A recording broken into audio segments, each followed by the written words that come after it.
The number of human beings killed as a direct or indirect result of World War II is staggering. Honestly, my jaw drops every time I read into it, and I can't help but take a step back and contemplate how these figures are far, far more than just that. Every one of them represents a human being, someone's daughter, someone's son.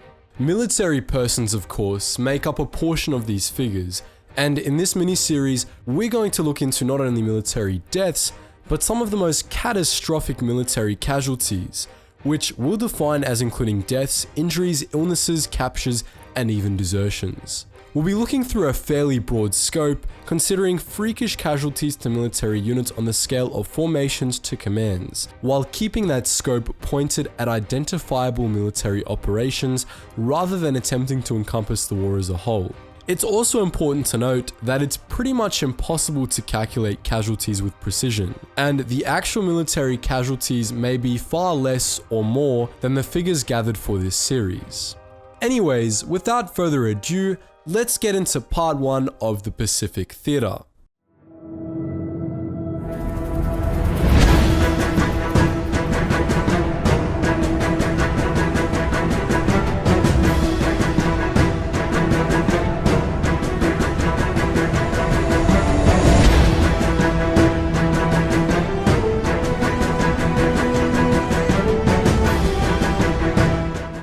The Battle of Kohima was the culmination of the Japanese Yugo offensive, in which the Japanese wanted to push into India through the towns of Imphal and Kohima and thwart British plans to invade Burma. The Japanese invaded with only 3 weeks worth of supplies, intending to capture them along the way, but this was countered heavily by the Allies, and this ill-advised decision would eventually lead to a Japanese defeat. In the middle of April 1944, the Japanese surrounded Kohima Ridge, where British and Indian troops were garrisoned. They then sieged the ridge with shells, squashing the Allied troops into a tighter and tighter space and cutting off their supplies. In one spot, the fighting occurred literally over the width of a tennis court. Allied reinforcements came, and the Japanese started to starve and get sick. They fought it out for a while in and around Kohima, but eventually withdrew, dragging their malnourished bodies away and taking their own lives in shame. Colonel Hugh Richards was in command of British and Indian troops, and even after being reinforced by a portion of the 161st Indian Brigade, their combined force was only 2,500, of which 1,000 were non-combatants. These numbers were later reinforced by the bulk of the 161st Indian Brigade and the British 2nd Division. Lieutenant General Kotoku Sato led the Japanese 31st Division of the 15th Army.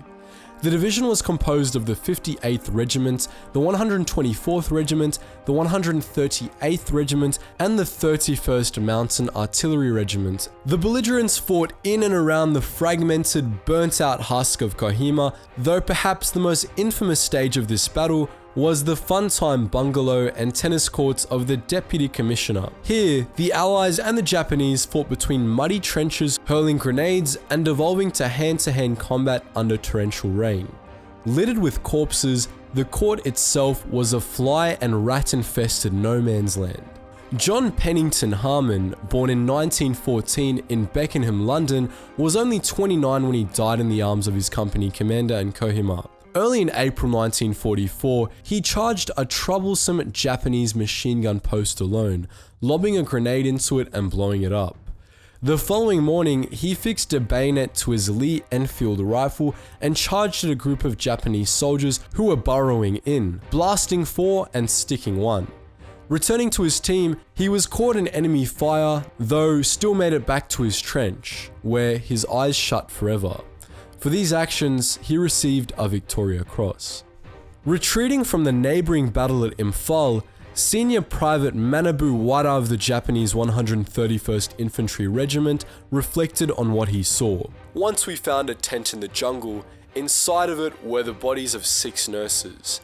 In another tent, we found the bodies of 3 soldiers who had killed themselves. How could one ever forget the distressing sights as the dead nurses and the soldiers who had taken their own lives? Even with the support of our sticks, we fell amongst the corpses again and again as we stumbled on rocks and tree roots. I cannot forget the sight of one corpse lying in a pool of knee-high water. All its flesh and blood had been dissolved by the maggots and the water, so that now it was no more than a bleached uniform. Overall, the Japanese 31st Division suffered 5,764 battle casualties in Kohima, and some 1,300 more to starvation, disease, and exhaustion either during the battle or the retreat. That's almost half of the division's original 12,000 to 15,000 if we're going with the upper estimate. Shizo Maruyama, a Japanese war correspondent, wrote, "We had no ammunition, no clothes, no food, no guns. At Kohima, we were starved and then crushed."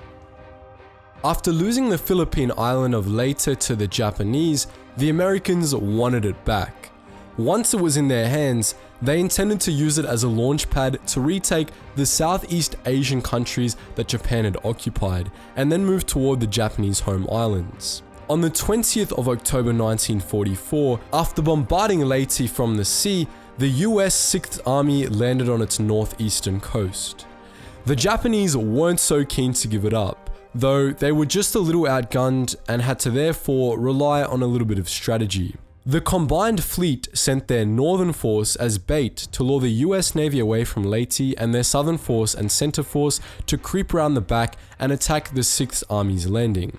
Due to enemy ambushes, miscommunications within Japanese command, and deceptions as well as acts of bravery played out by the Americans, the Japanese combined fleet failed and was essentially unmade in a series of battles known collectively as the Battle of Leyte Gulf.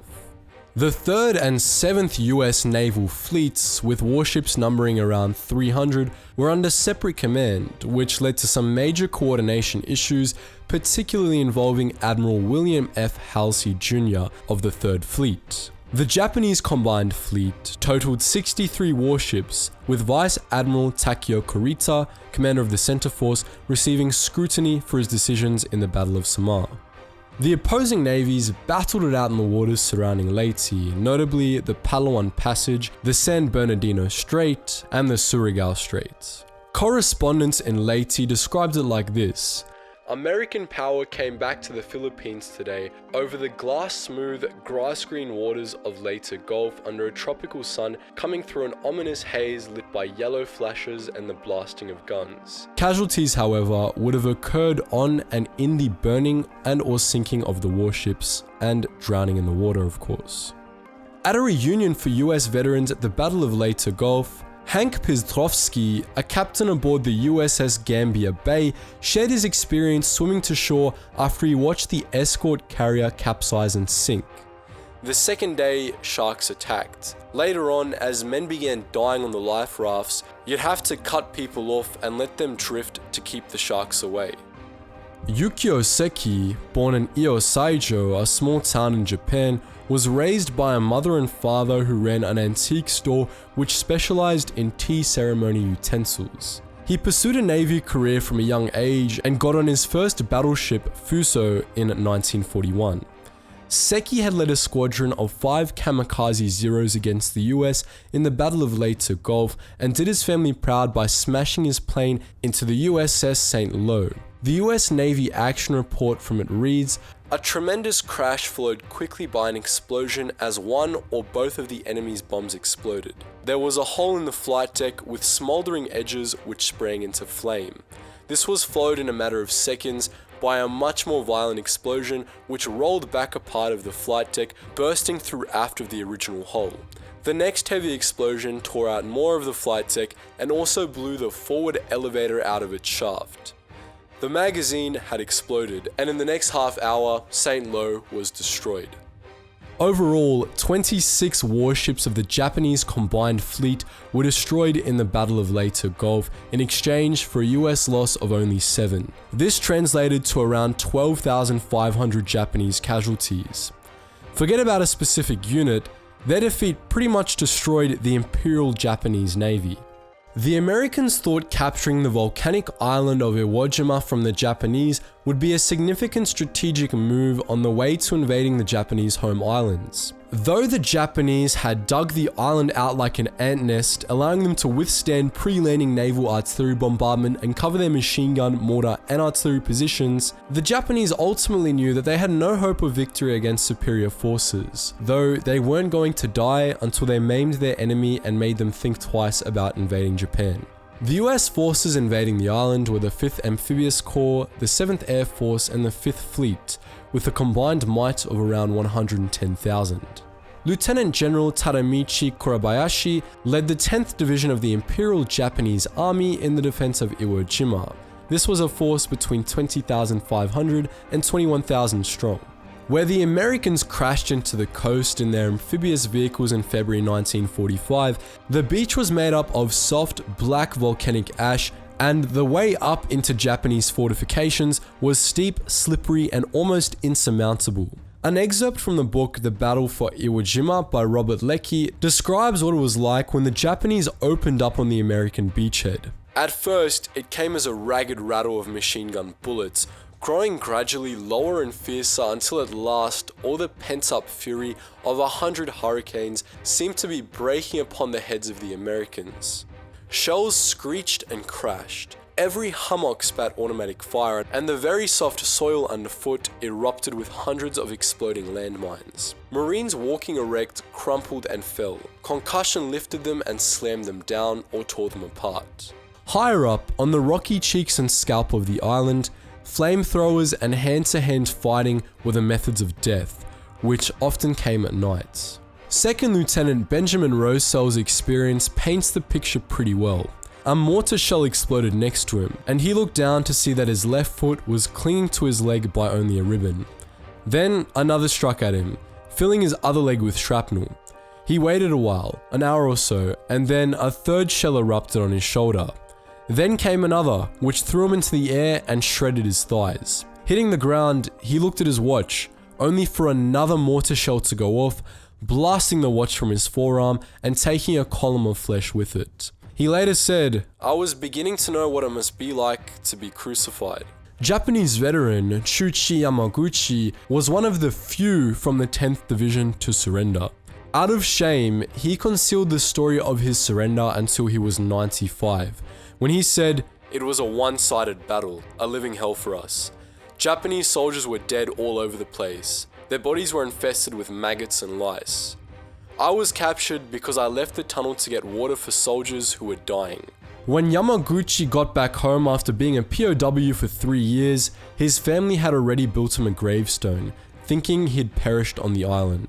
While the Americans won, the 5th Amphibious Corps, the 7th Air Force, and the 5th Fleet took 26,000 combined casualties over 36 days. However, only 6,800 of those were deaths, and this is hardly comparable with the 17,000 to 18,000 from the Japanese 10th Division pronounced dead or missing, especially as the division started off 20,000 to 21,000 strong. Though it was certainly not the fight America was looking for, and the strategic importance of the capture became a point of controversy thereon, with William V. Pratt, a retired chief of naval operations, stating, "There has been a certain amount of public criticism over this expenditure of manpower to acquire a small, godforsaken island, useless to the army as a staging base and useless to the navy as a fleet base. The public wants to know if the occupation of Iwo Jima was a military necessity and wonders if the same sort of airbase could not have been reached by acquiring other strategic localities at lower cost." So guys, that was part 1 of the Pacific Theater, and we've got plenty more episodes in this series to come. So although they are already being written or have been written,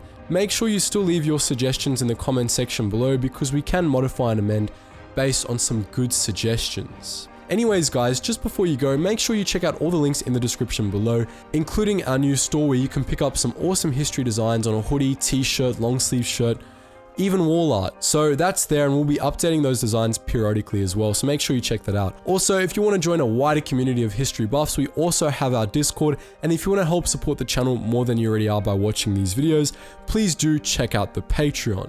Anyways, as always, thank you so much for watching, and I hope you learned something new.